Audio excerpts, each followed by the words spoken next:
Walt says Kamala Harris picked him because he can talk to white guys. True, here's one of the white guys. According to the Daily Caller, the 4 Democrats who went to an El Salvador prison to visit alleged gang member Kilmar Abrega Garcia stayed in a luxury hotel. In their defense, they got a discount using the promo code MS13. George Clooney's wife, Amal, could be denied entry to America for accusing Benjamin Netanyahu of war crimes, prompting Bill Clinton to urge Hillary to accuse Benjamin Netanyahu of war crimes.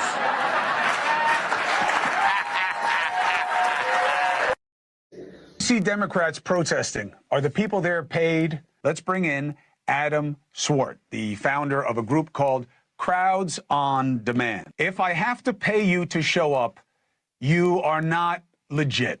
You are a plant.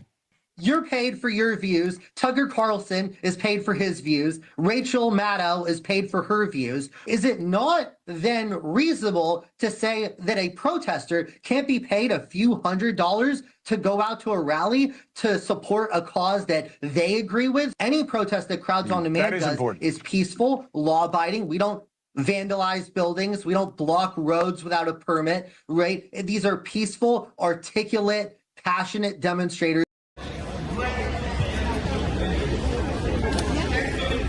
Congressman Frost. Hey, how's it going? Let me talk to him. I know, right? Hey, why are congressional Democrats obsessed with embracing policy that frees MS-13 gang members and brings them back to America? I'm obsessed with the Constitution. But do you not disagree that he was an MS-13 gang member, Congressman? That's literally what the facts say, right? Hi, Congressman.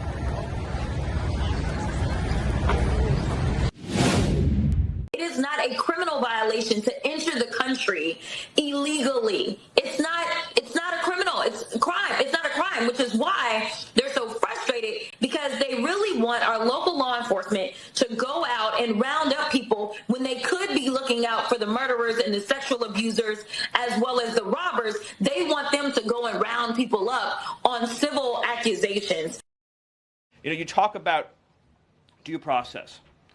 The Biden administration made the decision to give extensive due process to 2 trained Nicaragua terrorists that were apprehended at the border just a couple years ago.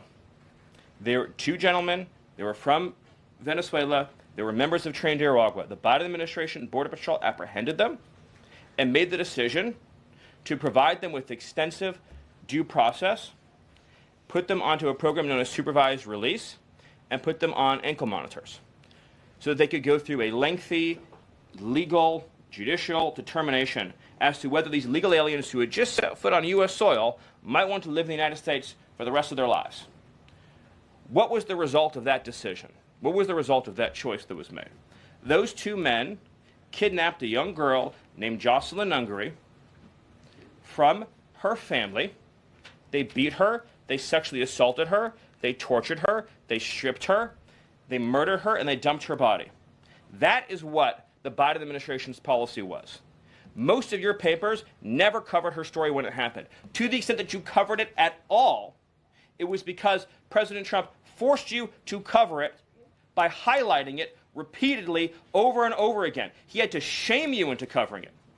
And each and every one of you that sides over and over again with these MS-13 terrorists, to the extent that you have the financial means to do so, you all choose to live in condos or homes or houses as far away from these kinds of gangbangers as you possibly can. If I offered any one of you a rent-free home with no taxes to pay in any of these gang neighborhoods, and I said your neighbors are MS-13 terrorists or Mexican mafia or Sinaloa cartel or trained Nicaragua, I couldn't pay you to live there.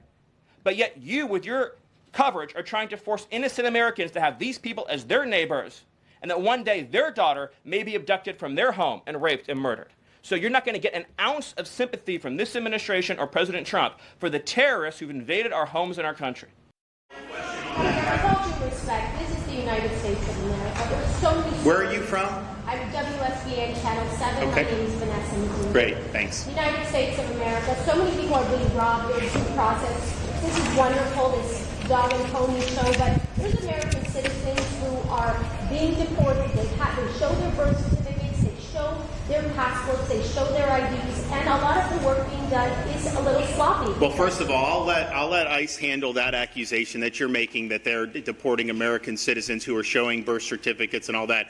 I don't believe that that's true, but I'll let them respond to that. But you seem to have no sympathy. You seem to have no sympathy for people that have been victimized by illegal aliens. What about people, you have someone driving drunk and kills American citizen? What about people that have been deported previously and let in under Biden, who then commit sexual offenses or commit homicides? And then we have more victims as a result of the federal government's previous inattention and unwillingness to enforce the law. So there are a lot of people that have been harmed by illegal immigration. There have been people that have been harmed by Tren de Aragua gang members who should not be in this country in the first place. So let's just be clear. Who are you fighting for? We're fighting for the citizens of Florida.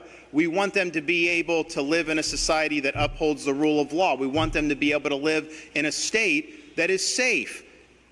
And we have to take action on it. I'll let them address your accusation. But the notion that somehow this is America, therefore we're supposed to have an open border, we're not supposed to enforce immigration laws, we're supposed to just sit on our hands when Biden let in 7 or 8 million people illegally into the country? No, that is not responsible. That is not what our citizens elected us to do. So we're in this fight. I think a lot of these narratives that I hear, to me, just instinctively, I think they're fake narratives because I've seen it happen so many times. But I will let folks at ICE respond to your accusation.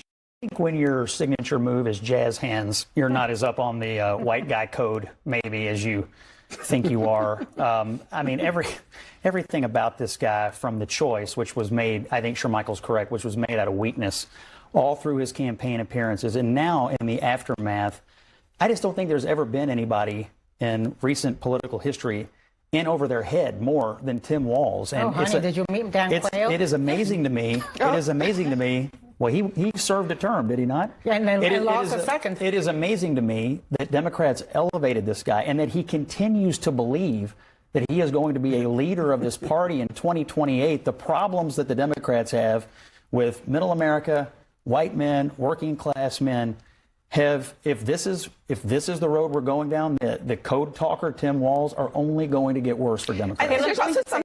So the president signed an executive order just this week threatening to defund sanctuary cities for their policies. Why not just arrest the leaders who are harboring and shielding illegal aliens, actually terrorists, from deportation? Wait to see what's coming.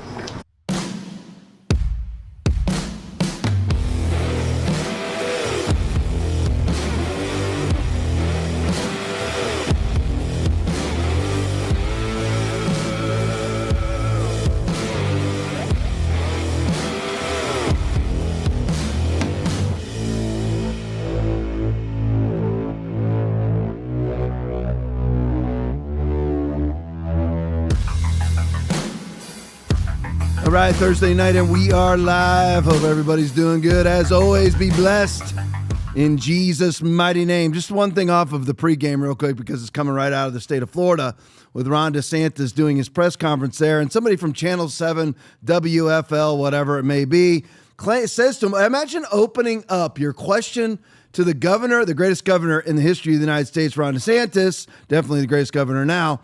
And you open up your question with, sir, this is America. I mean, that's really how you're going to approach the governor of the third largest state? That you, as some little pleb reporter, are going to start off your question with, sir, this is America. Who are you? I mean, I will never get this, and I don't want to go on some sort of large, long social diatribe here, but the disrespect in this country is out of hand. Absolutely out of hand. I mean, people do things now that I would never dream of doing, and they're not good. The way that people address other people, the lack of respect that people give other people, the lack of consideration. I mean, the driving alone, just on my way over here, I could spend the next hour on what I saw on my way over here. People just don't care. They just pull right out in front of us. I think they don't see. They see and just pull right out in front of people. Nobody cares anymore. But anyway, so this is America, is how she starts off talking to Ron DeSantis. This is a guy who served in the military, his distinguished military career. Harvard or Yale graduate, one of the two. Ivy League graduate, congressman, sitting governor of the state of Florida, accomplished a lot in his life. And you're going to start off your question with, sir, this is America. I added the sir part. But anyway, that's how she started off. And just she claims that ICE, because there's been a joint jurisdictional task force over the last week in the state of Florida where they've deported 1,100 illegal aliens. So she decides that, of course, she's going to be the new Joseph Goebbels and just give gaslit propaganda. As a journalist, you're just going to lie for a living. So she says that ICE is deporting citizens. Believe me. Aaron, give me a believe me. Believe me. I'm telling you right now, I am all over social media. I haven't seen a one. I'm not just all over social media. I'm all over the left side of social media. I'm all over the right side of social media. Why is that? Because I have no life. So I'm checking, and not one United States citizen, not one legal migrant has been deported by ICE. Not one. Not the kids that we covered last night, the 3 kids that the moms took them with her. Not anybody. Otherwise, believe me, it would be all over social media. Look what Trump has done. He deported Aaron Yeager by mistake. It would be all over everywhere. Not once. He just makes this up. You're like, how could somebody live? I don't know. That's part of what I'm talking about with the social cues, the social abilities of people, the social etiquette of people is just gone now. You can just live as a pathological liar. Like this woman. I mean, where does she get this from? That these people have presented driver's licenses and birth certificates and passports and are deported anyway? Well, like which one? Who's the person? Who's the person? And imagine having a media that doesn't report on itself. You should have a media. This should be headline news tonight. Reporter just makes things up when questioning Ron DeSantis. These people had driver's licenses and passports and birth certificates, and ICE didn't care. It was Bill Williams from Orlando, Florida. Born and raised in Orlando, Florida. He was deported after presenting that he had a Florida driver's license. His name's Bill. He's not Hispanic. He's not Asian. He's not Russian. He's American. And he's deported. Did that really? I mean, that's what she's claiming is happening. Not once has that happened. Not one thing. These vast, you have the vast generalities, that's one thing. And then you have the very specific, bold-faced lies, both of which are the agenda, are basically how the left now operates. Those are their tactics, just vast generalities. Trump is attacking our democracy. Tell me how. Specifically, tell me how.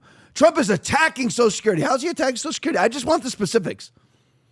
Give me the specifics. How's he attacking? Not one Social Security check has been late. Nobody's had a Social Security cut. Not one. There's been no Social Security cut. He doesn't plan on doing it. This big, new, beautiful bill has no Social Security cuts, no Medicaid cuts, no Medicare cuts. And by the way, it should. It should, but it doesn't. So people just flat out lie. He's attacking our Social Security. Give me exactly how. Who's been attacked? What amount of money has been cut? You ever notice they never give any of that? It's just Donald Trump and Elon Musk are attacking Social Security. Doge is attacking. So how? Where? What? I mean, give me the specifics. So just bold-faced lies again from the leftist media. All right, so let's get into this. So let me say it to everybody in the chat real quick. Granted 2468 is on. Richard Perry 49 is on. Nude Monk is on. Milwaukee James is on. Stefan is on. S. Clark 1968 is on. Guitar Glenn is on. Robin Aroni is on. Wade Away is on. Jeannie Malfeasy is on. Guitar Glenn is on. Peg McGroin is on. P-Sus is on. Mike Griffith is on. Scooter 8887 is on. Waterline 46 is on. Bill F1 is on. Skunk 71 is on. Big Jim Go Blue is on. Laura Jean Lynn is on. Veronica 18201 is on. Rafa 9821, the one and only Clean Sanchez is on. Boy 7 Howdy is on. Milwaukee James is on. Sheila K is on. K4 VMS is on. Volvo 960 is on. Salty Gonads is on. Conservative Waffles on. Leon Fish Puppies on. Keeper 1376 is on. 23 Justin Blake is on. Judy Anita is on. Joe Heathen is on. Goozy 600 is on. Buckeye Knight 1968 is on. LA 106 Times is on. Jim Brody is on. Love you guys. Appreciate each and every one of you. Let's hop right through this now. Title of the podcast is wrapped around Signalgate. Trump basically eradicating Signalgate. So what's going on here? Now we all thought this was gone. This is all in the past. Well, it's not. There's obviously something going on with Mike Waltz. Something is going on, and his assistant is it Chong? I don't remember whether it's Chong or Wong. I think or it's Chong. Wong. Is it Wong? I think it's Chong. Because I think I had Wong and then you changed it to Chong. But I don't remember. But just look it up. Walt's assistant, just so I get it. It actually has it in the story. We don't really need it. But anyway, so we thought this whole thing was resolved, but it's not now. Waltz and his Wong. It is Wong? Yeah. Okay, so Wong. So Alex Wong. So Waltz, double W's. That's how I need to remember it for now. Double W's. So Mike Waltz and Alex Wong are both out. Mike Waltz has been offered the ambassador to the UN. That's a great job.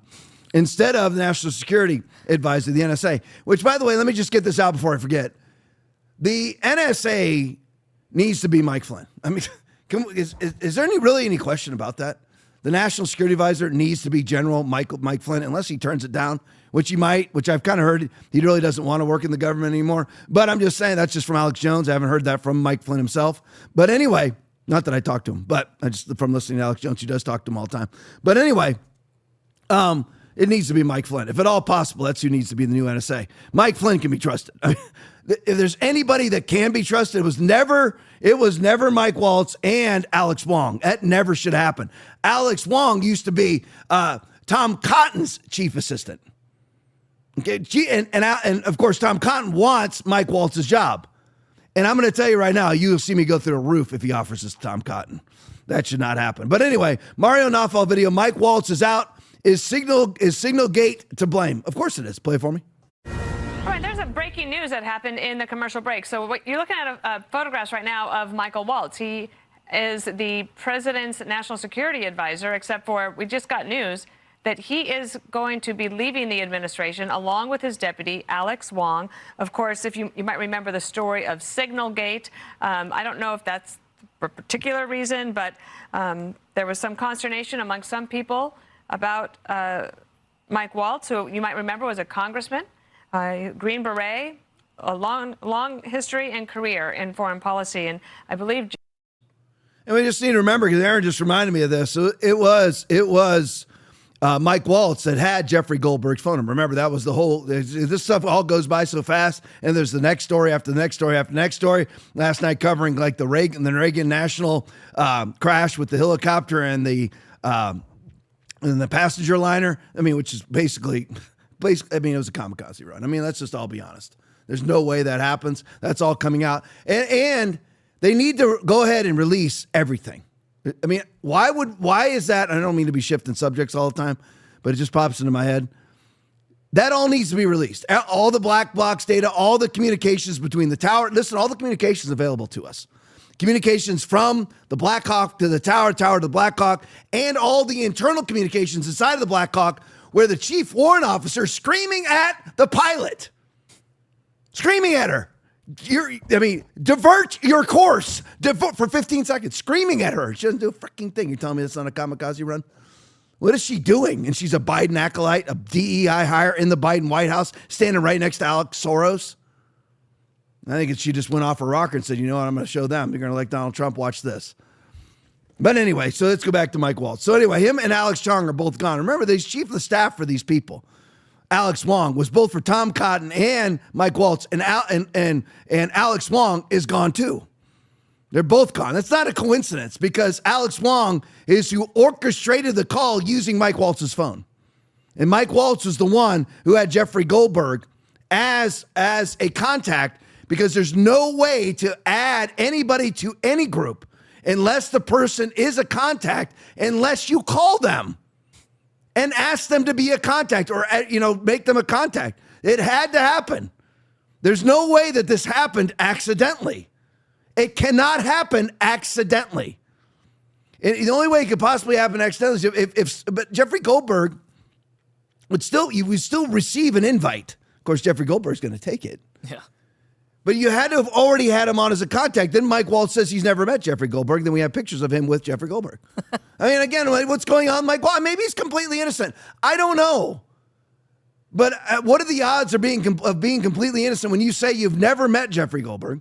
He's a contact on your phone, and we have pictures with you and Jeffrey Goldberg together. And you're attending Jeffrey Goldberg's event. Again, these people must forget that everything you do is videoed now. So here's the official statement from Donald Trump on Truth Social. I am pleased to announce this is just political coverage for Donald Trump. He's doing what he has to do.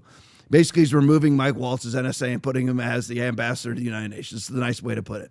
Nominating Mike Waltz to be the next United Nations ambassador, ambassador to the United Nations from his time in uniform on the battlefield in Congress and as my national security advisor for 4 months. Mike Waltz has worked hard to put our nation's interests first. I know he will do the same in his new role in the interim. Secretary of State Marco Rubio will serve as national security advisor while continuing to his strong leadership at the State Department. Together, we will continue to fight tirelessly to make America and the world safe again. There we go. So anyway, he's out. You knew heads were going to roll. It may not be the last head, but really the two people that orchestrated the call, it's him and Alex Wong. They orchestrated the call somehow or another. I don't know, just for the record, that Alex Wong used Mike Waltz's phone, but he is administrative. He's basically like deputy. He's the deputy NSA. Yeah. So second in command of being national security advisor. So. Did he access Waltz? So it's either Waltz or Wong. That's it. That orchestrated the call. There's no way around it. And why in the world would you ever invite Jeffrey Goldberg from The Atlantic, the one who made up the suckers and losers hoax? Why would you ever invite him onto a call with Pete Hegseth? Hegseth didn't do it. They went to crucify Hegseth, and I don't mean to get too deep in this, but I just can't help it. It's just almost too delicious. Then they go and they try to crucify as if it's on purpose, because, by the way, it is. There are no, like Bannon always says, there's no conspiracies, but there are no coincidences. So you have Alex Wong, who used to be Tom Cotton's chief of staff, and Tom Cotton wants Hegseth's job, so Hegseth's call gets sabotaged by Wong or his boss or both. And Cotton wants that job. Cotton wants that job so that he can backdoor and sabotage Donald Trump for the globalists, because that's who Tom Cotton is. Married to a radical leftist. Watch all of these guys, Paul Ryan, Tommy Cotton, all these guys married to radical leftists. Watch them. Because could you live with a radical leftist? Could you? I mean, if you couldn't live with a radical leftist, then wouldn't you almost have to be a leftist to live with a leftist?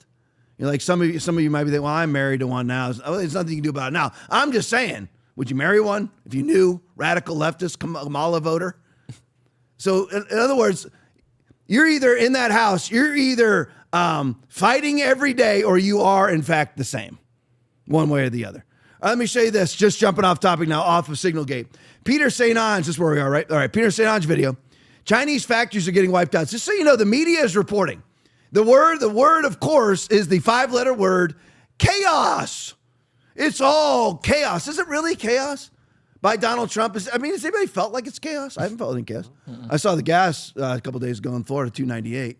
I haven't felt any chaos. My grocery bill has not gone up. My grocery bill has gone slightly down. My bills have not gone up at all. So I don't feel any chaos. There's lots of jobs around here. Record employment by Donald Trump in his first 100 days. Inflation is basically at zero. So where is all of this chaos? Well, they claim that there's chaos, and that, of course, is just gaslit propaganda. Yeah, but what's the backing of it, Tom? There must be some sort of statistical data behind the chaos. No, they just throw it out. Again, vast generalities are just bold-faced lies. That's how the Democrats operate. Vast generalities that are never defined. Donald Trump is attacking Social Security, he's attacking democracy. Tell us how. Give us examples of how Donald Trump has attacked democracy. Give me a list. Give me a list of how he's attacked Social Security, Medicare, and Medicaid. You can't. So let's look at the flip side, though. Let's go to China. Give me China, Aaron. China. Let's go to China. And let's see what's really happening, because they say that there's chaos here. There's no chaos here. And they almost take the side. They don't almost take the side. Well, let's just go ahead and say it, because many of them in Washington and in the media receive vast sums of money from the CCP and from the PLA. So let's really look at the repercussions of what Trump's doing with our number one geopolitical adversary, of which is the only one who has any tariffs levied on them so far. Because they claim all this chaos. How can there be any chaos when the tariffs aren't even in place? That everybody, for all intents and purposes, with the exception of China, got a 90-day moratorium to negotiate. Even Mark Carney's going to come and negotiate. It won't be long. Mark Carney's talking big. But he's been a pansy boy his entire life. He's been a cuck boy his whole life. He's going to go to Trump eventually, and very quickly, to negotiate out of Tampa. But anyway, so they say chaos, chaos, chaos, but none of us sees any chaos. So Trump is trying to bring China to heel for trade deficits, for their stealing of intellectual property, IP, for the manipulation of currency. He's trying to bring them to heel. So there's actually fair trading, because what they're doing is China's, through their unfair trade practices, are basically globally financially taking over the world. They own the Panama Canal until Trump came in. And by the way, they just had Trump just sign the minerals deal with Ukraine. And I just wonder, as a Democrat, how do you look at yourself in the mirror? Donald Trump, in 100 days, and I know it's like 102 now, but it doesn't matter. He signed the mineral deal, yesterday, so 101, whatever it is. So Donald Trump signs a mineral deal with Ukraine, basically paying us back for all the money that we have spent there over a period of time, giving us vast rights to their rare earths. So Donald Trump does that in 101 days. The border is completely closed, and we have no illegal immigration. Can you imagine being able to say that? We have no illegal immigration coming into the country. 99.9% closed. How do you look at yourself in the mirror as a Democrat or as a globalist rhino like James Cuckboy Langford or Mitt Romney and say, after you have espoused for years, we need a comprehensive border bill. We need comprehensive border reform. We need a bipartisan border bill. How do you look at yourself in the mirror as a Republican like Mitt Romney or James Cuckboy Langford and say, you know what, that's what we needed? When Donald Trump proves you wrong and you never come out and admit you're wrong. I mean, that really kind of always astounds me. But anyway, and then as Democrat, Donald Trump basically gets us paid back from the Ukraine all in 101 days. And you do nothing. Joe Biden does nothing for 3 years. Absolutely nothing. Why 5,000 people a week are being killed in Ukraine. Imagine that. And then you're still going to be a Democrat, and you're still going to advocate for Democratic policies that do nothing but fail and are nothing but waste, fraud, and abuse. So what's actually happening in China as a result of the actual Trump tariffs that's been levied against them of 145%? Play for me, Will. Chinese factories are getting wiped out in the trade war, with one analyst calling it, quote, way bigger than COVID-19. COVID-19 meaning the near 20% drop in Chinese manufacturing back when the world shut down. Last week, I mentioned the extraordinary measures China is using to cover up the devastation from Trump's tariffs. These include forcing nearly 1 million state-owned firms to buy their own stocks, threatening regular people who sell stocks, and forcing Chinese banks to buy the Chinese currency while dumping over $1 trillion in government stimulus for bridges to nowhere and cities in nowhere. Container tracker Vizion reports containers from China are down by half. Factories are furloughing half their employees or even stopping production altogether. Thousands of small Chinese manufacturers are already on the verge of bankruptcy, according to CNBC. Now, in the old days, China just routed exports through a nearby country like Vietnam. But given Trump is going after those diversions, Chinese firms are considering moving the whole operation to a country like Vietnam, India, or Mexico. In other words, keep the customers but ditch the Chinese factory. Now, the context here is between 10 and 20 million Chinese workers work for export to the U.S. So if these temporary furloughs turn into permanent job losses, China will get civil unrest, starting with politically sensitive cities like Shanghai or Beijing itself. Meanwhile, tariffs are already showing up in online prices, with price hikes on Amazon of 25% plus for Chinese goods. Now, that's a lot lower than 145% tariffs, because tariffs go on the price at the port, which is typically half or a quarter of the price at the store. There's markups along the way that are not tariff. So 145 becomes 25. Still, even 25 is a big difference from Trump's last trade war with China in 2018, when essentially zero of the tariffs were passed on. Now, back then, it was because Beijing was literally compensating companies for the tariffs, meaning the Chinese government was paying our taxes, which is fun. Alas, 145% is too much for Beijing to handle, so companies are passing it on. The biggest change has been in websites like Shine or Temu, which sell dirt cheap t-shirts and hair ties from over 3,000 suppliers in China that are being tariffed for the very first time. Background here is something like 50 to 100 billion in small dollar Chinese imports that have been completely tariff-free for decades under something called the de minimis exemption, which says small international shipments get zero scrutiny. It's like mailing a letter. Now, in the case of China, that goes up to $800 that is completely exempt. Trump just closed that loophole, meaning once they sell off inventory, it is the end of the $5 Chinese t-shirt. So what's next? Brought to you by Unchained.com. The 2018 tariffs were small enough that they didn't do much to prices and they didn't do much to China. These tariffs are a nuclear weapon. No company can survive a 145% tariff for long, and Beijing apparently cannot cover the tab. China is putting a brave face, but it cannot handle a tariff war that's bigger than COVID and goes on for 4 years. Meanwhile, reindustrializing America will take many years, while Trump's got roughly 16 months until the midterm elections. Both sides want a deal. It's a game of chicken who breaks first. Okay, we'll be... All right, so there you go. This is basically what's going on there. Get the stats here. About half of their employees at factories are being furloughed. Folks, you hear that? This is Donald Trump in basically a month, because that's about how long these tariffs have been put on China. Half of their shipping containers are empty. You see, the problem with being a totalitarian, authoritarian regime is that if people start to starve, they don't have anything to do but revolt against you. And Xi Jinping knows that. He knows that if all of these people lose their jobs, whether it's Shanghai, whether it's Beijing and these temperamental cities, not to mention Hong Kong, these people start to lose their jobs, they go violent. They go Tiananmen Square. Not that they went violent, the government did. But anyway, they know that. So it's a ticking time bomb. Trump doesn't have that. And by the way, we are the buyer. The problem is that we are in the position of power. That's why Donald Trump always says that term, we have all the cards. We have all the cards. So we're the buyer. They're the seller. They're in the vulnerable position. If we don't buy, we don't go down. We have other areas. We have other countries to buy from. And a lot of what we buy is, as everybody says, cheap Chinese crap. Now, the problem is that we have leveraged our own economy into their hands. Why have we done that? I don't want to get into a long, deep economic discussion. But once again, what's our country all about? Creating NGOs that are fully staffed by Democrats to enrich Democrats. We have traded away, because it has benefited Democratic Party NGOs, all of our manufacturing, and I know all is hyperbolic, to China and other countries. So we basically make nothing. We don't make aspirin here. They make it in China. We found out during COVID-19, even though it was all a waste of time, nobody needed to wear it, that all the PPE equipment came from China. Everything comes from China. So a lot of our manufacturing has been leveraged over to China to benefit Democratic Party politicians and Rhino Republican politicians, but not you and I. So that's the only problem that we have. But now with like NVIDIA and all these other companies that are going to build technology and chip factories here, we aren't going to need China for much longer. China has to move now. We could all actually survive.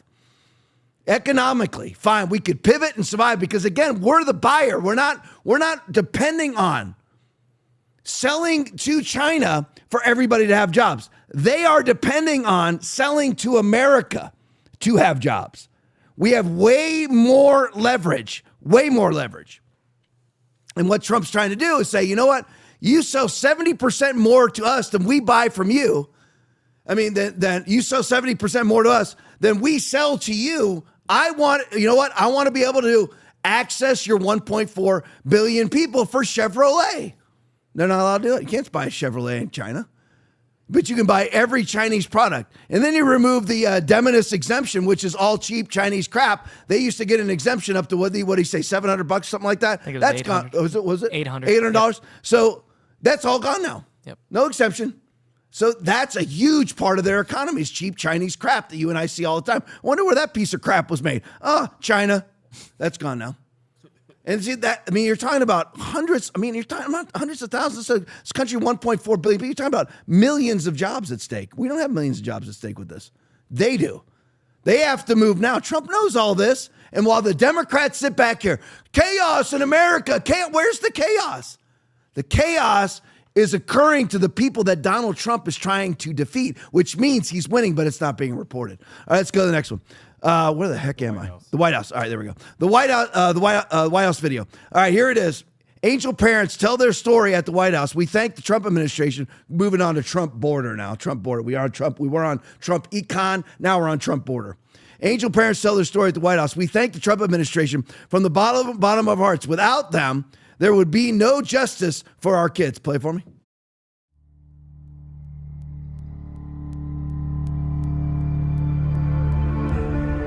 My name's Angie Morphine Vargas, and I'm mother to Ruben Morphine. He was executed in the streets of Salinas in 1990. 34 years later, I could still cry for him like if it was yesterday. My name is Maria Herrera Vega, and I'm the mother of Marine and Border Patrol agent Javier Vega Jr. Our son, who went by Harvey, was murdered August the 3rd, 2014. My name is Chris Odette.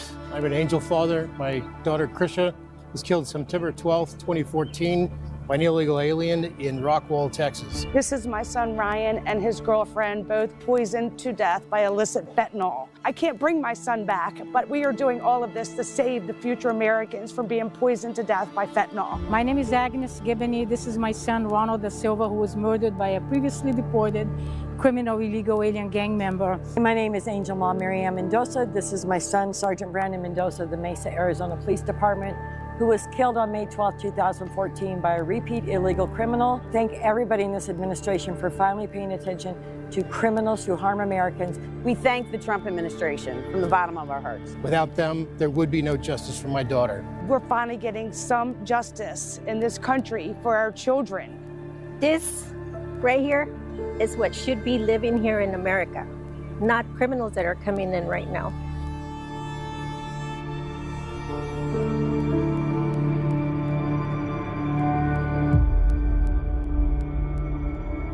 So let's just go over this. Here is how CNN, I don't know for sure if those people are standing necessarily in front of the perpetrator of the crime, the person who actually murdered their kids or not, but because they don't say. I'm assuming some of them are. But remember from last night, this is how, so that's how the American people feel about those photos on the yard. That's how the victims of criminal, illegal immigrants feel about those photographs being on the White House lawn. But how does CNN feel about it? Play it for me.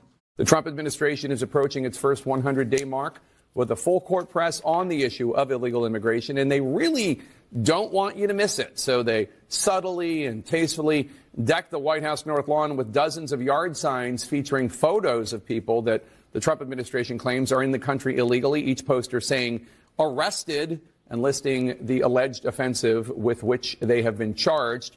CNN's working to confirm the identities and if there are actual allegations against these people. Until then, we are blurring their identities. Again, I won't get into this because I did it last night. I won't get into it for more than a couple seconds. But again, I thought we were supposed to trust the government. So you only trust the government when it's the Biden administration, but not the Trump administration. And if I don't trust the government under the Biden administration, I'm an insurrectionist or a seditious conspiratorialist, right? Or I'm a threat to democracy. But you, because it's a Republican administration, are allowed to question the government. Because the government put out those, yeah, Aaron, put those up. The government put out those signs, right? That's the government. That's from the DOJ. You're supposed to trust them now. Absolute trust.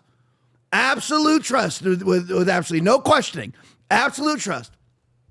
That's what they tell you. But they, of course, won't do it. And CNN says that these photographs have to be blurred by them until they are able to determine whether or not these people committed the crimes that are on the board with them. They're able to confirm the identity of the crimes these people committed.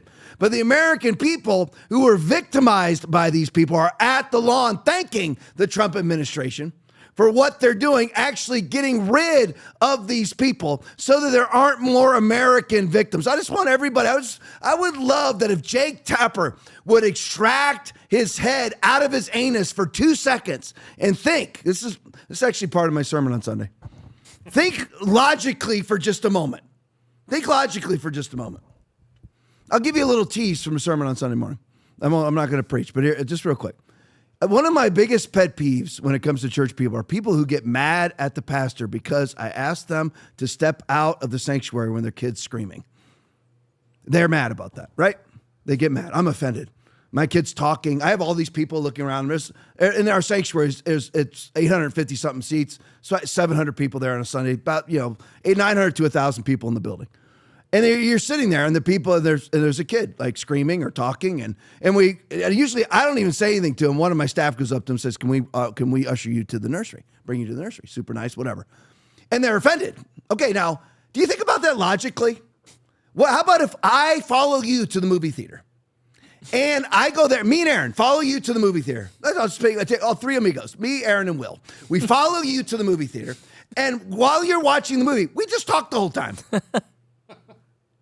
Would you like that? How about if we go to your gender reveal party and we stream out the gender before the reveal?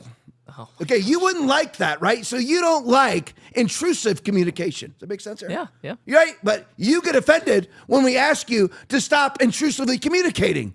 Well, you're supposed to understand it's just a kid. No, you're supposed to have a brain in your head. And you know your kid's being disrupted to walk them out. And the same thing with Jake Tapper. What if it was you idiot? What if it was you whose wife was raped and murdered, daughter was raped and murdered, son was murdered, whatever it would be, you don't even apply it to yourself? You're like, oh, just let everybody in, just like the people with the crying kid, just let it happen, kumbaya, until it happens to you, and then lo and behold, you would jump onto our side. Just like if you actually watched an abortion, Jake Tapper or any other leftist that stumbled onto this show, if you actually watched an abortion, you would suddenly be pro-life. As you watch that child grab the needle trying to suck it out of the womb and scream and cry, a soundless cry because of the amniotic fluid. He's just amazing. People, I will never understand how people don't apply things to themselves before they come up with an opinion. I have lots of faults and failings, but that is one thing I always do. Before I form an opinion, I apply it to myself. What if that was me? All right, there you go. That was the preacher for the night. All right, where the heck am I, Will? Fox News? Fox News video. Deputy ICE Director Madison Sheehan details the unprecedented cooperation between federal and local law enforcement right here in the state of Florida. That's what Ron DeSantis was talking about in the pregame. As they fulfill President Trump's promise to keep illegal immigrants off American streets. Play for me. Illegal immigrants were arrested in Florida in a single week during this Operation Tidal Wave, which ICE is calling the first of its kind, that paired federal agencies alongside local law enforcement. Now, ICE says that it is the most arrests that they have done in one state in a single week, and that everyone will receive due process. Several gang members were in this group, and listen to the agency's response to this question. We've certainly seen some stories where mothers who have either overstayed visas or have shown up for a regular appointment and they have a deportation order and with no criminal history, so that person along with their child is deported. If you are in this country illegally, you are a criminal. We have zero tolerance for criminal aliens in this country. As far as a conversation about children, I think the real conversation we should be having is about the 500,000 children that the Biden administration allowed to come unaccompanied across the border, that President Trump has made a priority to get them back home with their families. Just imagine being a reporter who asked that question. So you have mothers who have overstayed their visas being deported. Aaron, what does overstaying mean? Overstaying. Okay, so you overstayed. So you are breaking the law and overstayed your visa. And these mothers, it doesn't matter whether you're a mother. It doesn't matter whether you're a father.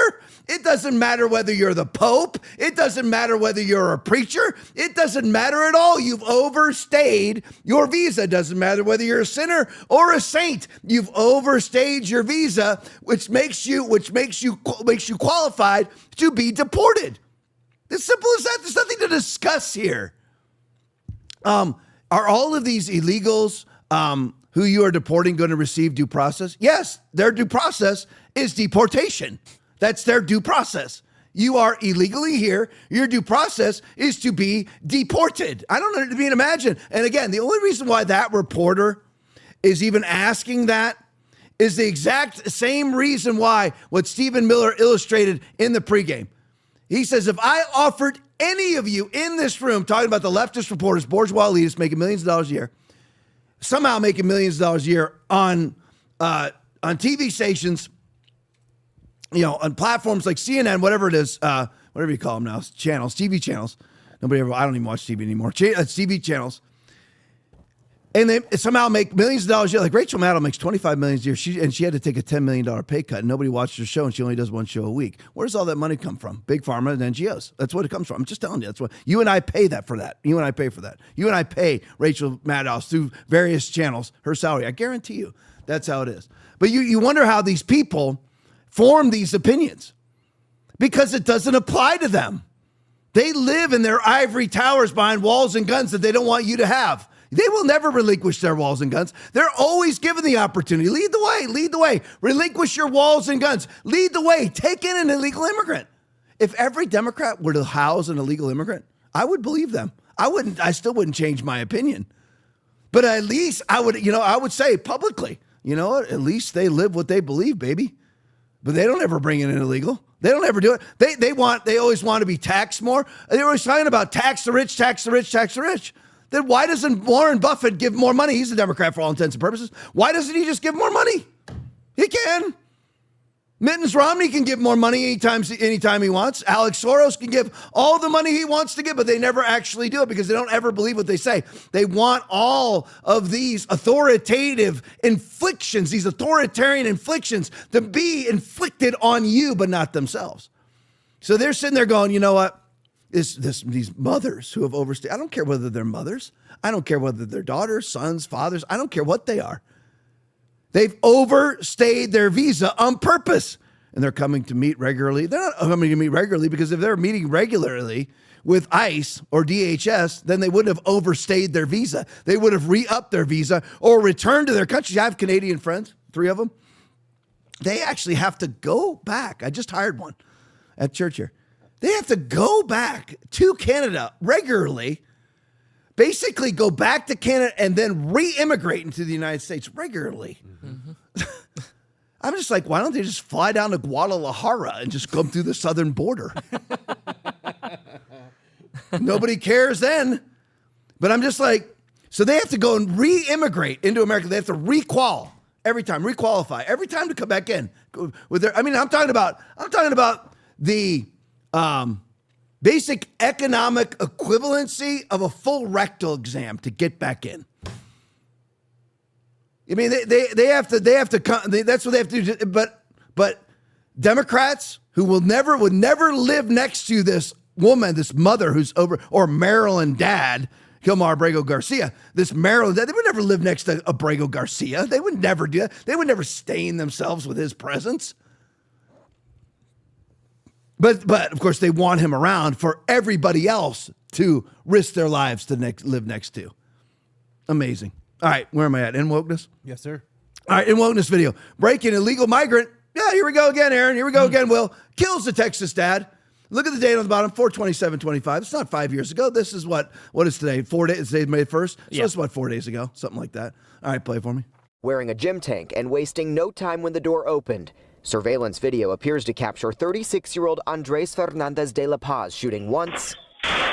Screams followed. He tried to kick the door back open, then ran off to leave in his purple Maserati. The bullet hit 34-year-old Edieski Incencio Pinero in the chest, a father and husband who died at the hospital, after being shot in front of his own family. Fue una maravillosa persona. Yo no tengo recuerdos malos. His wife calls him a wonderful person. She doesn't have any bad memories of him and says he was a good father and friend. Una situación muy difícil. It's a difficult situation, she says. Fernandez de la Paz is her ex-brother-in-law, who, according to court records, threatened to kill the family and flee to Mexico. He allegedly shot 2 men and killed one of them in the past, but records show prosecutors dismissed that murder case in 2017, citing self-defense issues. And since 2022, a law enforcement source tells KPRC2 News Fernandez de la Paz has been leading a credit card skimming operation across Texas. Arrested in 2023, Sour Lake, Texas police confirm they caught him with skimming devices during a traffic stop after he placed one at a gas pump.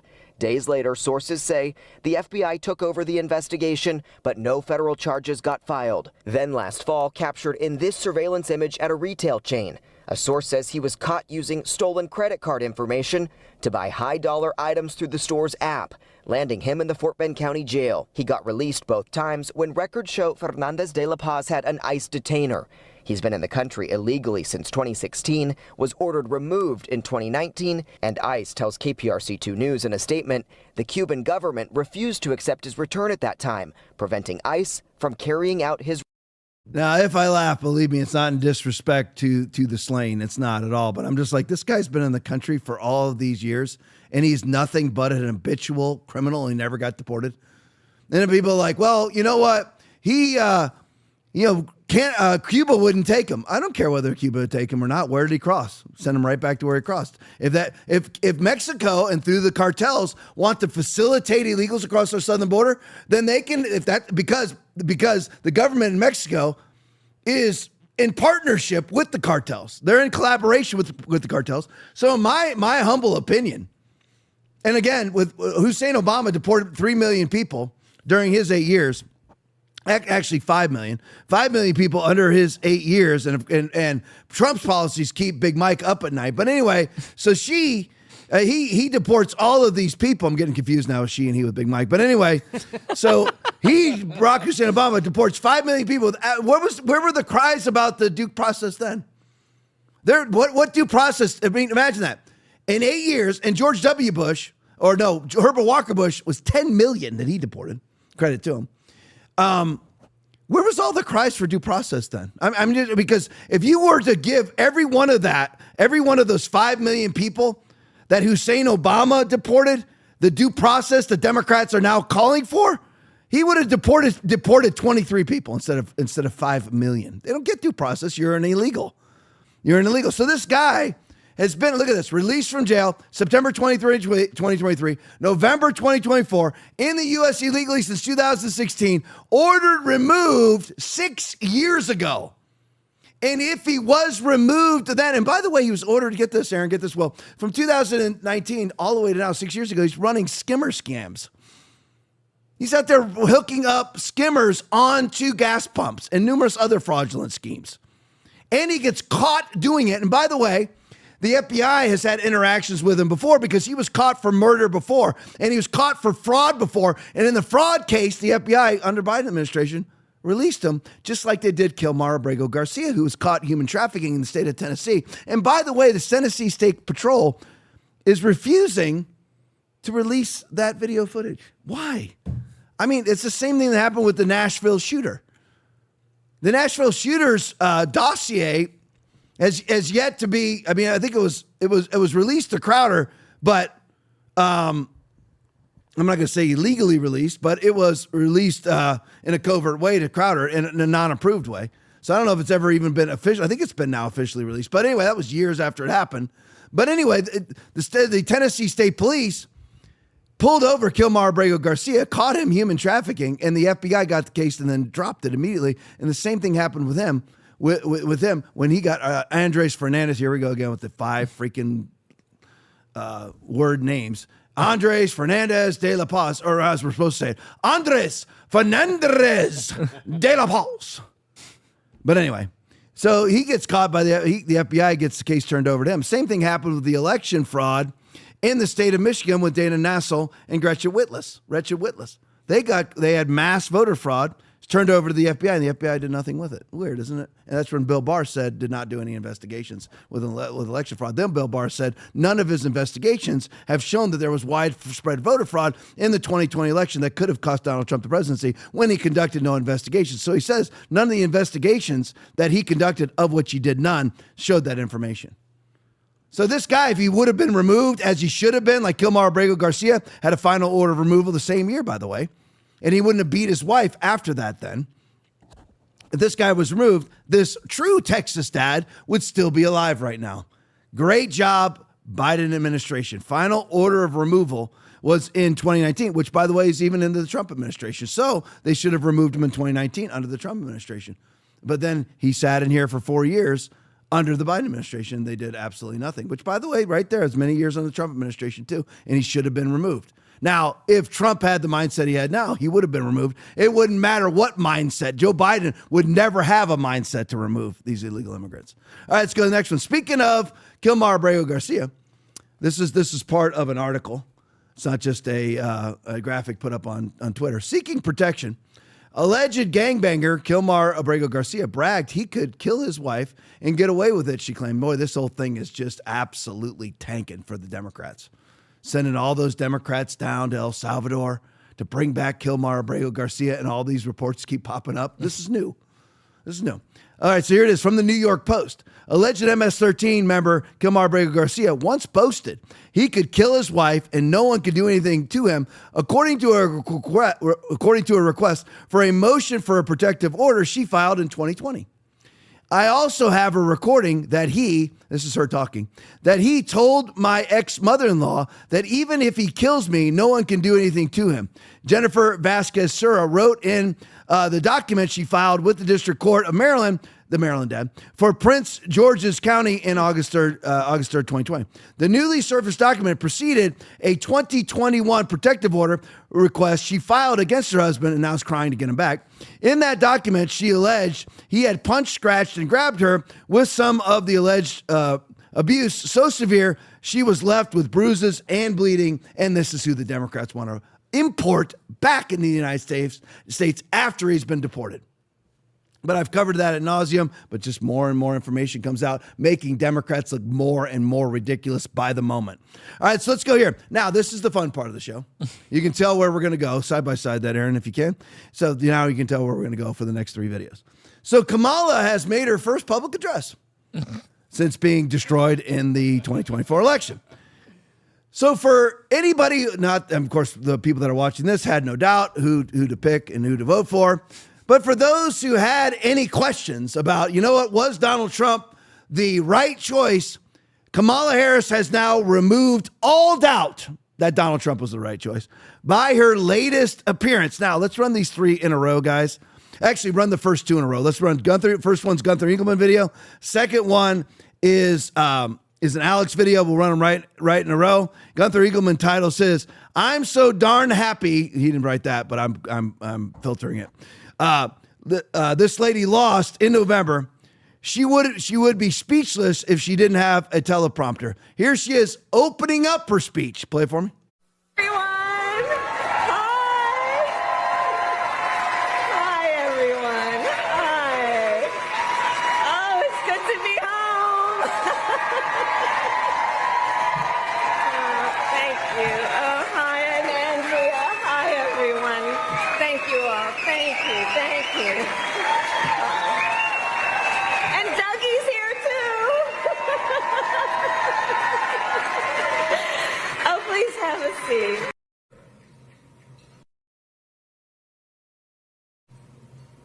But sadly, we have seen quite the opposite over these past few months. Now, I know tonight's event happens to coincide with the 100 days after the inauguration, and I'll leave it to others to give a full accounting of what has happened so far. But I will say this. Instead of an administration working to advance America's highest ideals, we are witnessing the wholesale abandonment of those ideals.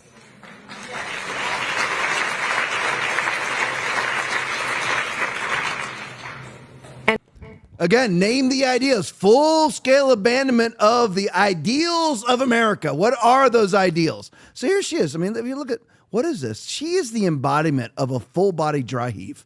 I mean, seriously, look, what is going on here? Watch her. I mean, look at this. What is this? I mean, what is this? Who acts like this? Seriously, who acts like that? It's you get to the place, and that's where she goes, and Dougie's here. Look at her. And then, what is this? I mean, she literally looks like Mark Carney in that dance last night that we showed you. Oh. I mean, what exactly are these moves that she's? I mean, I'm serious. It really is so orchestrated. I don't think that they can remember. They've been orchestrated so long. Every single move of their life has been planned out and orchestrated for so long. They don't know how to behave naturally anymore. So you just go up there and you do this. I mean, what is this? There's no. Let's see what I mean. What is that? It's like Tim Walz. I mean, yeah, that's right. Jazz hands Timmy, tampon Timmy. I mean, it's literally like watching a seizure. I mean, I don't know what she. I mean, literally, it gets to the place where honestly, these people have been so orchestrated. They're for so long. Everything has been planned out. They don't know how to act naturally anymore. All right, let me show you this one. This is from townhall.com. Actually, did I not get that? Oh, no. Okay. Townhall.com is next. Yeah. Okay. Got it. So here is who Kamala considers to be the next generation. And she's very thankful for the next generation of Democratic Party leadership. Play for me. Including congressional leaders like Cory Booker, Chris Van Hollen, Chris Murphy, Jasmine Crockett, Maxwell Frost, AOC, and Bernie Sanders. And every single one of those people is completely and totally useless and have ushered us into $37 trillion of debt. I could attack each one, but I'm not going to do that. Don't have time. But anyway, I have to show you this. So this is an actual account on Twitter called Protect Kamala Harris. They actually put this out as a positive. For real, Aaron. For real, Will. For real, everybody watching. They're saying, you know what? Don't you wish you had this? That's what they're saying. Because this is what they wrote. America, you could have had so much more. This is serious. This is not a parody account. This is serious. They believe this makes her look good. They believe this will make us long for the days of the presidency of Kamala Harris. This is what they put out. Play it for me. All right, sweat. 1, 2, 1, 2, 1, 2, 1, 2. Now cross. All right, there we go.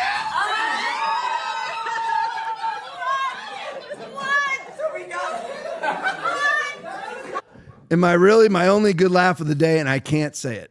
You're going to have to figure it out for yourself, was a comment that somebody made on that. And that is a very gay man right there, by the way, if you watch it. Very gay. And somebody asked, like, what when you look at that, what do you think of? And the guy said, 2 bleep suckers. I'll leave it at that. Because we know how Kamala got her job. Under the desk of Fast Willie Brown. Willie. Whoa, Willie. That's how Kamala got all of her promotions. But anyway, imagine thinking that's what America needs. Somebody doing a choreographed dance. That's what we need? Can you imagine her on the world stage? Can you imagine if she was president right now, can you imagine there'd be no waste, fraud, and abuse cuts? All these NGOs, not only the current NGOs, we'd be $37 trillion in debt, screaming towards 38, and they'd be forming more NGOs putting us in debt. That's what would be happening. I mean, and again, that's just one little tributary to the cataclysmic river that would be Kamala Harris. I'm just saying, that's what would be happening right now. No Doge, no cuts, nothing. Speaking of cuts, Wall Street Apes video. California received notice from the federal government that its AmeriCorps grant programs were terminated. Okay, Will and Aaron, how has AmeriCorps affected your life? Not at all. Okay, have you ever even heard of them? Nope. Okay, I've heard of them, but that's because I'm a loser. But the thing is, I just heard of them. I have no idea what they do. I have the definition for it. But that has now been cut. Imagine having Dancing Kamala. American Corps would be fully funded. USAID, National Endowment for Democracy, the Brookings Institute, the Atlantic, Wall Street, the New York Times would be fully funded. Politico would be fully funded. Reuters, all those places we were sending money to, millions of dollars. Prophylactics all over the world we're paying for. Circumcisions in Mozambique. All of that would be fully funded by Dancing Kamala. And somebody actually believes that having Kamala as president would be beneficial because she can do a choreographed dance with a gay man. All right, so Wall Street Apes video. California received notice from the federal government that its AmeriCorps grant programs were terminated. Play for me. So AmeriCorps was killed in California. That's $51 million that's been taken out of the economy, $20 million in the Los Angeles economy. That's almost 4,000 jobs that have been canceled. Let's go. Yeah, he's happy about it. So am I. He's solemn, but he's very happy. 4,000 jobs cut right now. What did AmeriCorps ever do for anybody? I mean, this is what's going on. Donald Trump is cutting jobs of people who don't even show up to work ever. I mean, if we actually were able to access the jobs that are being cut from the federal government, you're talking about jobs that don't even exist. I mean, what I mean by that is there's a job that's just been listed on a data sheet and nobody has ever done it. They've just been given away to a friend of a friend who's somehow politically advantageous to the person that's given them the job. That's it. That's what's actually happening. I mean, all of those jobs terminated in a second. Here's AmeriCorps. This is what it is. AmeriCorps, it's a government agency. AmeriCorps is an independent agency of the United States government that engages more than 5 million Americans in service. You ever known one person serving in AmeriCorps? Does it really exist? I mean, we have to ask that now with everything, don't we? Every last thing you've ever thought was true is probably not true. Winston Churchill, hero of World War II. No, he actually caused World War II. FDR, hero of World War II. I know a lot of you already know this already. They knew days in advance that Pearl Harbor was going to happen, did nothing to stop it. Why is that? Gulf of Tonkin, Vietnam War. My dad, 2 Purple Hearts in Vietnam, Bronze Star, and Purple. Never supposed to happen. They stirred that up on purpose. Israel bombing the U.S. liberty.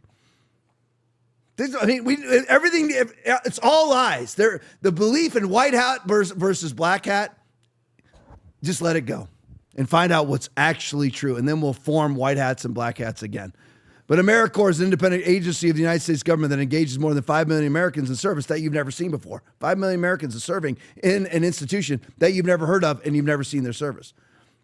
Through a variety of stipend volunteer work programs in many sectors. What sector? I've never seen one. I'm 56 years old. I worked in public service basically my entire adult life, 1992 to 2017 as deputy sheriff. I never ran into anybody working in AmeriCorps. Not one time. Ever. Have you? So are they really there? Are there really these 5 million people? Or is it just another government agency and it's funded by, I think, $59 million, I believe, of what the cuts were to it? Or is it just another government agency fully staffed by Democrats to give money away? So again, this is the example that I always use. So they're given $59 million and they're supposed to give most of it away. So let's just say they're supposed to give away out of the 59, they're supposed to give away 50 million of it, and then it costs them $9 million to give away 50 million. No, it's exactly the opposite. What they do is they pay themselves $59,500,000 to give away $500,000. That's what this entire world's about. I'm telling you, life really is simple. That's what this entire world is about. People ripping us off. That's what this entire country is about. All right, Nick Shorter video. Elon Musk just broke out laughing. This is more on Doge cuts. When the labor secretary announced she cut up to $250 million. Get this, Aaron and Will. Here's another fun one I need to add to my Doge list. For transparency for Uzbekistan cotton industry. Can anybody even explain what that means? What does transparency for the Uzbekistan cotton industry even freaking mean? Does anybody even know what that even means? Well, just don't worry, because $250 million, you were paying $250 million per year for transparency for the Uzbekistan cotton industry, but it's now been cut. Play for me. Treasury. We saved $250 million by canceling America Last, is what I call it, foreign handouts, including funding for things like transparency and accountability for Uzbekistan cotton industry.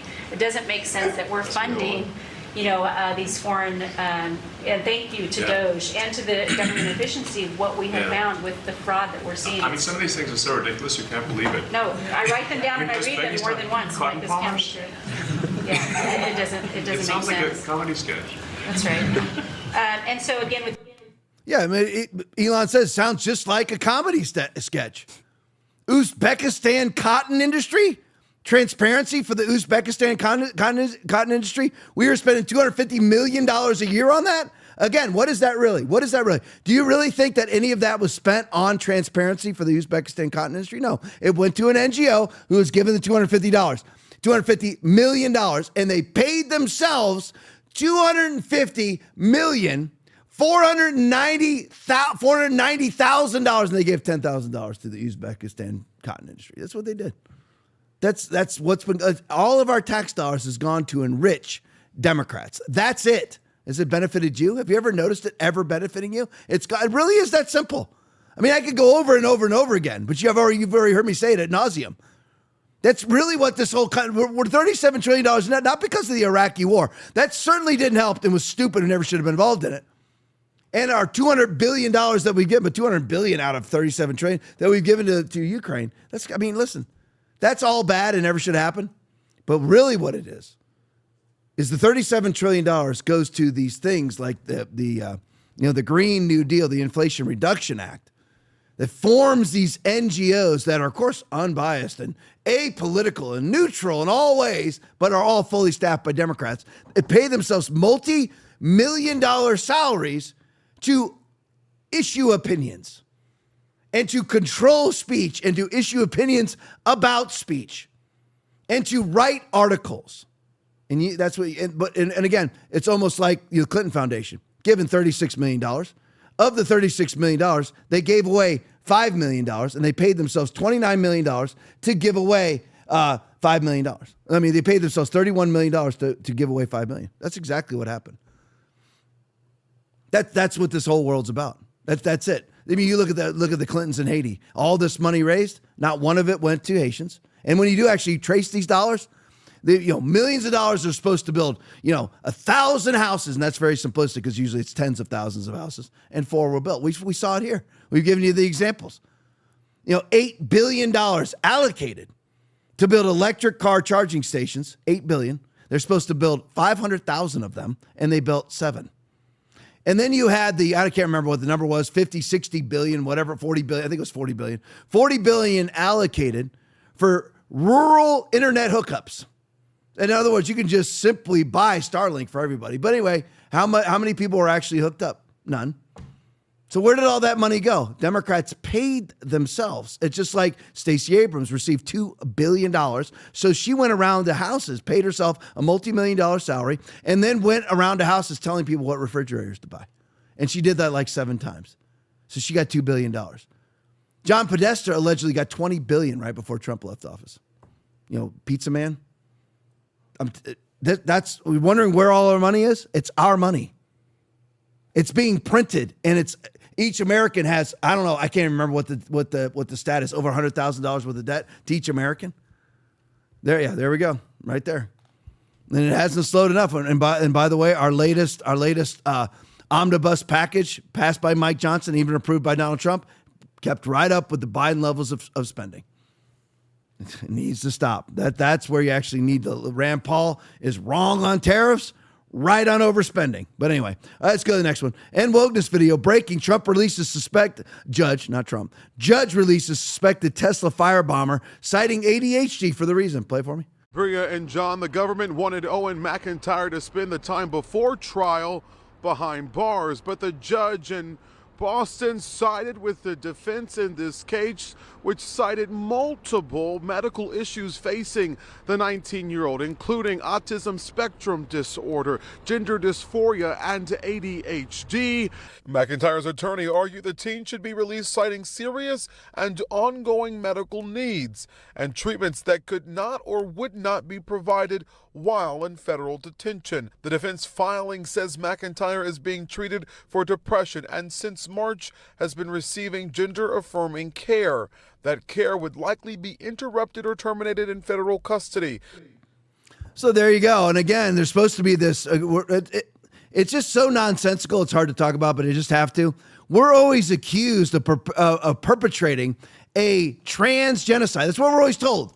If we don't give trans affirming care, then we are committing a trans genocide because they're all kill themselves. But the statistical data behind that is they're way more likely to commit suicide post trans surgery than pre-trans surgery. But you and I are accused of trans genocide if we don't enable them to have surgery that makes it more likely for them to commit suicide.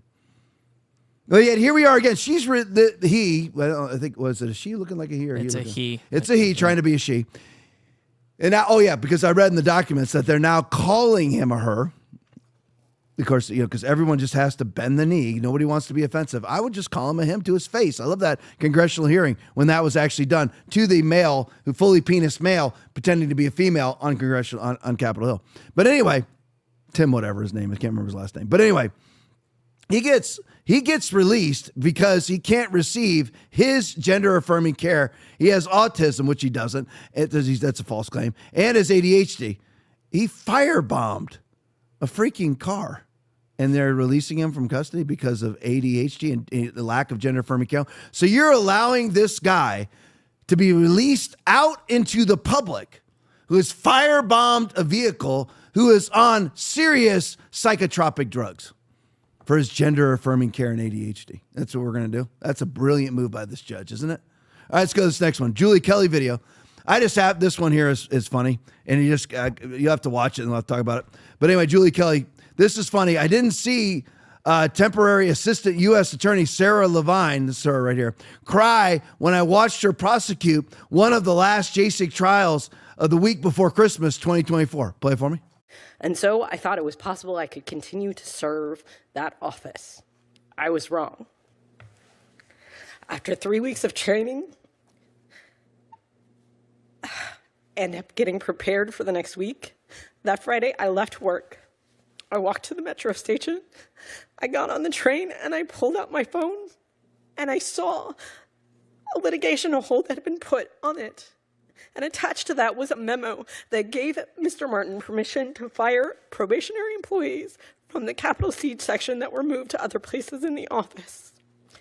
The memo referenced people but didn't have a list of names attached. But the information provided was confusing. I knew I was probably on the list, but I didn't know exactly what was going on. I headed back to the office so I could figure out what was happening. I was met by my colleagues who shared their confusion and a heartbreak over this sudden event. We left the office, and 2 hours later, the letters started rolling in, terminating us. At the end of the night, 15 assistant U.S. attorneys had been fired. The termination letter I received stated the decision was based on your actions in the prosecution of persons relating to the events that occurred at or near the U.S. Capitol on January 6, 2021.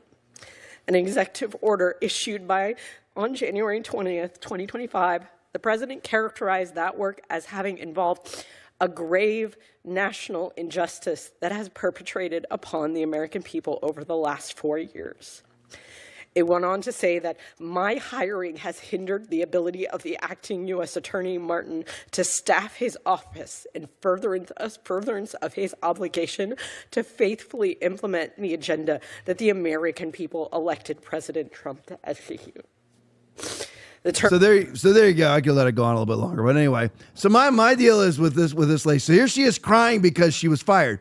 She didn't give a crap about people. I'm just going to think of as many examples as I can. She didn't give a crap about J6ers who are not allowed to have exculpatory Evidence that would prove their innocence. That's what exculpatory means. Exculpatory evidence given to their attorneys. In other words, video footage that had to stay classified for national security reasons that shows that they were completely and totally innocent. She knows that that's what happened.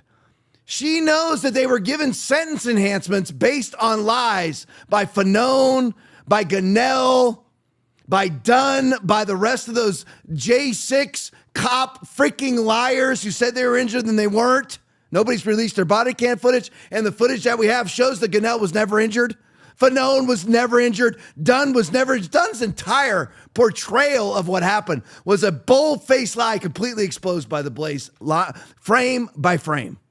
She knows that people were sent to prison for 5 years who should have gotten a 5-day notice to appear and a $100 fine. She didn't care about people being sent to prison for years who never even should have got a day in jail. And remember, jail is less than 100 days. Less than a year, 364 days. They were sent to prison for years on sentence enhancements for seditious conspiracy and whatever else. She knows there was no seditious conspiracy. She was glad to send people to prison for years and then cries like a baby when she gets, to prison for years based on fraudulent trials. And this is absolute fact, folks, because you're really going to get a fair trial in front of by the way, one of the J6 judges was Bossberg. Shutkin, you're going to get a fair trial. She knows they weren't getting fair trials. What was she trained in? How not to give fair trials? How to deny evidence? How to deny discovery? She knows she was denying people rightful discovery. She knows she was. She knows that she sent people or was a part of sending people to prison who never should have been in prison. She knows that and yet cries that she's losing her job. This is the cognitive dissonance that I was talking about with the baby criers, the people with their babies in church. The cognitive dissonance. You were perfectly happy and sleep like a baby at night. Sending people to prison for fraudulent, trumped up, enhanced charges. You were happy. You're perfectly happy to destroy people's lives. Julie Kelly. When Biden DOJ forced a single mom charged with 4 misdemeanors who was inside the Capitol for 9 minutes, engaged in no violence, to stand trial before Jeb Bossberg, who refused to delay the trial despite Trump's pledge to pardon J6ers like Levine's target. I didn't see temporary assistant attorney general attorney Sarah Levine cry when I watched her prosecute one of the last J6 trials the week before Christmas 2024. This is your typical crybaby J6 prosecutor, never cared about Americans being destroyed or losing their livelihoods over exercising the First Amendment rights, but sheds tears for herself when the tables are turned. By the way, she, along with several other lawyers, were hired by the Biden DOJ as temps to handle the massive J6 caseload that never should have been tried. Their service ended after the president was inaugurated. She had no right to a job. She had no right to the job she's bawling over. All right, 1022, that's good. Gosh, I have so much more. But anyway, Rumble Rants tonight. Nate Dad, $50. Order in the court, $10. Conservative SWL, Southwest Florida, I'm assuming, $10. Love you guys in the rant. Love you guys in the chat. Appreciate each and every one of you. Stick around for the post game. It is awesome. Back here tomorrow night, 9 o'clock. God bless you all. That's how you should be living. Fear not. Have no fear of sudden disaster. Hurricane this, sickness, illness, disease, infirmity, economic collapse. It's got nothing to do with you. Are you in covenant with the world or covenant with Christ?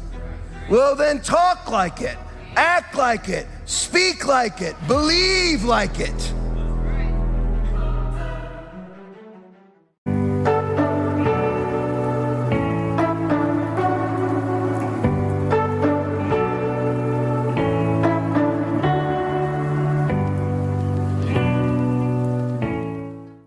Thank you for watching the Tom Laipply podcast. We appreciate your support. As a special thank you, when you donate $25 or more, you'll receive a free TLP mug.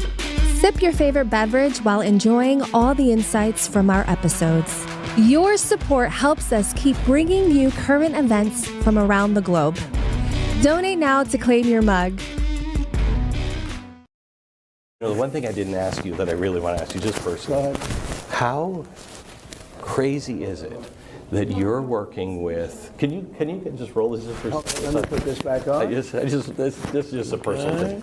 How crazy is it that you are working with Elon Musk, today's Tesla? Yeah, absolutely. And when Tesla died, it was your genius uncle that was sent to try to figure out what papers should be kept. And Isn't it great? How crazy is that? Actually, so my uncle was a great, brilliant man, my father's brother. My father was working very hard to put my uncle through MIT and all that. And when my uncle graduated, he was so brilliant that MIT said, why don't you stay here and become a professor? It's crazy. Which is pretty good. He 3 different degrees. Yeah. He really was amazing. But as he went through life, he was very successful as a professor at MIT, but he was also very successful at other things, like discovering genius things. And the United States government gave him an assignment of finding out whether or not Mr. Tesla was the real deal, or was he not the real deal? In other words, was he really great, or was he just an average guy? And my uncle did a report on it, and you know what was nice? He said he was really great. A lot of people in that position would be jealous. Yeah. But he actually said he was great. And here you are, working with today's Tesla. That's right. That's so right. great. And Elon's a great guy, too. Yeah. Great guy. Thanks. Thank you. You bet. You are being a role model for dealing with a child that's transgender. Absolutely. And that's, that warms my heart, particularly as a black man. Here's a breaking news. We live in a racist, sexist, homophobic, Islamophobic, anti-Semitic country. Everything they're doing runs against making America great. Well, it was never great, so I'm not going to say the again part, but making America great. Kicking off the Independence Day weekend, President Trump will be at Mount Rushmore, where he'll be standing in front of a monument of 2 slave owners and on land wrestled away from Native Americans, told that be focusing on the effort to, quote, tear down our country's history. They strongly believe, these human smugglers, that this is their chance to enter the United States. This is their chance at the American dream. That's why they risk everything, only to find out that it's all a lie. And when we got our freedom, our quote-unquote freedom, we were never restored whole, which is why you hear about reparations. So until the United States atones for that and makes good on that, we're still living in a racist country.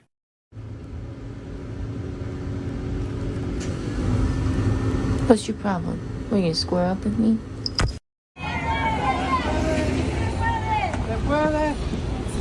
Excuse me, could you not? Yo, please? No, I'm allowed to. You guys are literally. Yeah. We have kids though. We have kids though. Why are you bringing kids to an anti-Trump protest?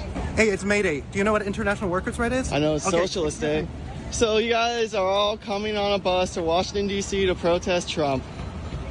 Can't draw an authentic crowd, and you're mad I busted you. Interesting. Well, I'm just gonna walk down the sidewalk. You're a real fucking loser. Dude, you guys are losers. You guys are astroturfing a crowd. Nigga, I'll bust your motherfucking shit. Say it to my face, homeboy. Try to crack your ass right upside your motherfucking head. Yeah. That's what I want you to do. I just want to see you guys astroturfing a crowd. Astroturfed.